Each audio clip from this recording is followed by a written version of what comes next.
গৌতম লাহিড়ী যেমনটি বলছিলেন, শেষের যে শব্দগুলো বললেন যে বাংলাদেশের বিভিন্ন বন্ধুদের সঙ্গে যখন কথা বলেন তারা বলছেন যে বাংলাদেশের সংখ্যালঘুরা অনেকেই হয়তো অভিযোগ করেন যে ভালো নেই। আসলে কি আপনারা ভালো নেই?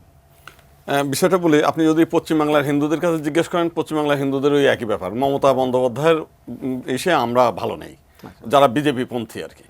তো মূল বিষয়টা কি, ভালো থাকা না থাকার বিষয় হচ্ছে যে মানুষ এক একজনের এক এক রকমের। 5 তারিখের আগ পর্যন্ত যারা আওয়ামী লীগের সঙ্গে যুক্ত ছিল, যারা আওয়ামী লীগ থেকে সুবিধা নিয়েছে, তারা হচ্ছে এটা হচ্ছে স্বর্ণযুগ ছিল তাদের কাছে।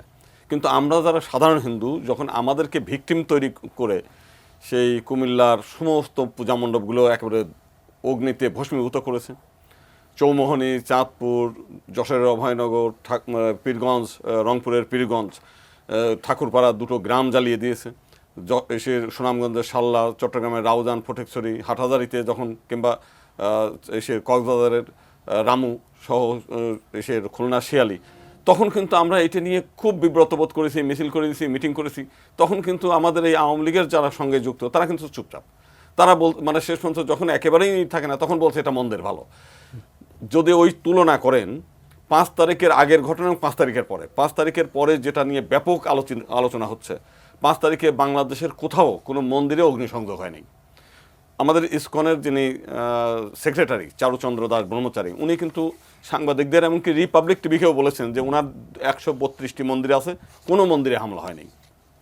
শুধু মেহেরপুরের একটা টিচিং সেন্টার, একটা ভাড়া বাড়িতে টিচিং সেন্টার, ওই বাড়ি পুরানোর কারণে ওনার ওই ঘরের মধ্যে যে বিগ্রহ ছিল সেইটাকে তছনছ হয়েছে। তার মানে বিষয়টা কি, তাহলে যেখানে ইসকনের সেক্রেটারি চারুচন্দ্র দাস ব্রহ্মচারী অত্যন্ত দায়িত্ব সম্পন্ন মানুষ, তো তার কথা মতো তার কোনো মন্দিরে হামলা হয়নি। চট্টগ্রাম সহ বাংলাদেশের কোথাও কোনো বড় ধরনের কোনো মন্দিরে হামলা হয়নি। রাতের অন্ধকারে আমরা দেখেছি উত্তরবঙ্গের কিছু মন্দিরে প্রতিমা ভাঙচুর হয়েছে, এবং এই বিষয়টি নিয়ে কিন্তু আমরা সন্দেহ যে রাতের অন্ধকারে কে ভাঙে, শ্মশানের এই ভাঙা। ব্রেকফাস্ট, টিফিন কিংবা স্ন্যাক টাইমে মজাদার আয়োজন মানে অল টাইম ব্রেড। এর আগে আমরা 2023 সালেও দেখেছি বালিয়াডাঙ্গিতে এরকম এক রাতে 12টা মন্দিরের 14টা প্রতিমা ভাঙচুর। পরে আমরা গিয়ে খোঁজ নিয়ে দীর্ঘদিন ওটা নিয়ে আমরা বিক্ষোভ করেছি, মিছিল করেছি, বিচার চেয়েছি। পরে দেখলাম ওখানকার আওয়ামী লীগের যে এমপি সাহেব, উনি ওনার প্রতিপক্ষের বিরুদ্ধে, প্রতিপক্ষকে ঘায়েল করার জন্য ওনার লোকজন দিয়ে ভাঙিয়েছে। ঠিক একই রকমের ঘটনা আপনার সুনামগঞ্জের শাল্লা, সেখানেও আওয়ামী লীগ। আপনি এসে যাবেন কক্সবাজারের রামুর ঘটনা একই, নাসিরনগরের ঘটনা মানে পরে দেখাই গেল যে তারা হচ্ছে আওয়ামী লীগের নেতারা। অর্থাৎ আমরা তখন দেখেছি যে সম্পূর্ণ বিষয়টা যতটা সাম্প্রদায়িক তার চাইতে বেশি হলো রাজনৈতিকভাবে তারা গেইন করার জন্য মাইনরিটি ইস্যু একটা বড় ইস্যু। এইবারের ঘটনায় দেখেন যে শেখ হেলালের বাড়ি পুড়েছে, শেখ সেলিমের বাড়ি পুড়েছে, হাসনাত আবদুল্লার বাড়ি শুধু পুড়েছে তা না, তার বাড়িতে 3 জন মানুষ পুড়ে অঙ্গার হয়ে গেছে। আপনার গাজী দস্তগীরের কারখানায় পুড়িয়েছে, আমরা শুনেছি যে সেখানে 150 না 250-র বেশি মানুষ মানে শ্রমিক পুড়ে মারা গেছে। এটা নিয়ে কিন্তু বিশ্বে কোনো আলোচিত বিষয় না। তো মাইনরিটি ইস্যুটাকে বেশি মানে ভালো খায় বাজারে, এই বিষয়টা মানে বাজারে আনার পিছনে আবার মানে ভালো ভূমিকা রেখেছিল ওই সময় ওই মুনতাসির মামুন, শাহরিয়ার কবির এই গ্রুপ। তারা সেই সময় ভিডিও করে, টেলিফিল্ম করে সারা বিশ্বে ছড়িয়েছে 2001 সালের ঘটনায়। এবং সেই সময় ভোলা সহ বরিশাল অঞ্চলে ব্যাপকভাবে হিন্দুদের উপর হামলা হয়েছে। সেই বিষয়টি নিয়ে আমরা বিএনপি জামাতের কাছে বিচার চেয়েছি, বলেছি, তারা বিচার করেনি।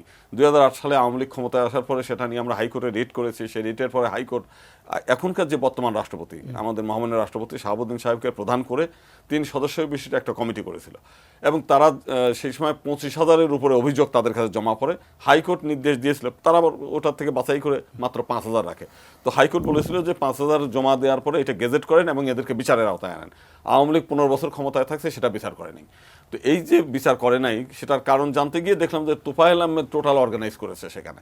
তো আমরা দেখতে পাচ্ছি সব ক্ষেত্রেই পুরোটাই হচ্ছে, যেমন এখন এইবারের যে ঘটনা পুরোটাই রাজনৈতিক, পলিটিক্যাল। যারা আওয়ামী লীগের সঙ্গে যুক্ত, যারা আওয়ামী লীগের ভাবাদর্শী, যারা আওয়ামী লীগের রাজনীতির সঙ্গে যুক্ত, তাদের বাড়িতে বেশি হামলা হয়েছে। আবার যখন ওই যে ঝড় হয় তখন বড় গাছের চাপা পড়েও নিচের ছোটোখাটো গাছই হয়। তো সাধারণ কিছু হিন্দু পরিবারেও হামলা হয়েছে, কিছু ব্যবসা প্রতিষ্ঠানে হামলা হয়েছে, এরকম হয়েছে, একেবারে হয়নি তা না। কিন্তু যেভাবে ঢালাওভাবে বলা হচ্ছে ওইভাবে না। যেমন আমাদের যে টিভির কথা বললেন ভারতে, সেই টিভিতে আমরা দেখলাম, আমিও একবার গিয়েছিলাম, সে তো কাউকে কথা বলতে দেয় না, তারা বলে আমাদেরকে শুনতে হবে। আমরা যেমন এখানে বলতে পারছি, সেখানে বলার সুযোগ নেই। উনি হচ্ছে মাশরাফির বাড়ি পুড়ছে, সেটা বললো লিটন দাসের বাড়ি পুড়ছে বলে একটা ভিডিও তৈরি মানে প্রচার করে ফেললো। ওখানে দেখলাম যে সাতক্ষীরার একটা হচ্ছে চাইনিজ রেস্টুরেন্ট, আপনারা দেখবেন যে ওটা মন্দিরের মতো অনেকটা দেখতে, সেটা দাউ দাউ করে জ্বলছে, উনি বললেন মন্দির পুড়ছে। উনি চট্টগ্রামে নবগ্রহ মন্দির পোড়ানোর কথা বললাম, আমরা পরে দেখলাম যে নবগ্রহ মন্দির থেকে একটু দূরে রাস্তার উপরে আওয়ামী লীগের অফিস, সেখান থেকে চেয়ার টেবিল নিয়ে এসে রাস্তায় পুড়িয়েছে সেটা। মানে এই যে অপপ্রচারগুলো, এর ফলাফলটা কি? এর ফলাফলটা হচ্ছে আমাদের পর মানে মানুষের বিরক্তি আসে, যারা ধরেন এই 5 তারিখের ঘটনার পরে এদেশের যারা হচ্ছে মাদ্রাসার ছাত্র, জামাতে ইসলামীর লোকজন, ইসলামী আন্দোলনের লোকজন, বিএনপির লোকজন দিনের পর দিন মন্দিরগুলো পাহারা দিয়েছে। আমি 6 তারিখ সকালে ঢাকেশ্বরী মন্দিরে গিয়ে দেখেছি মন্দির আমাদের অতটা দায় নাই, এবং মন্দিরে যে সমস্ত কমিটি তারা পালিয়ে গেছে এবং দীর্ঘ 15 দিনের মধ্যে তারা আসে নাই, অথচ সেখানে দিনরাত পাহারা দিয়েছে কিন্তু এই মাদ্রাসার জি ছাত্ররা। জি ধন্যবাদ।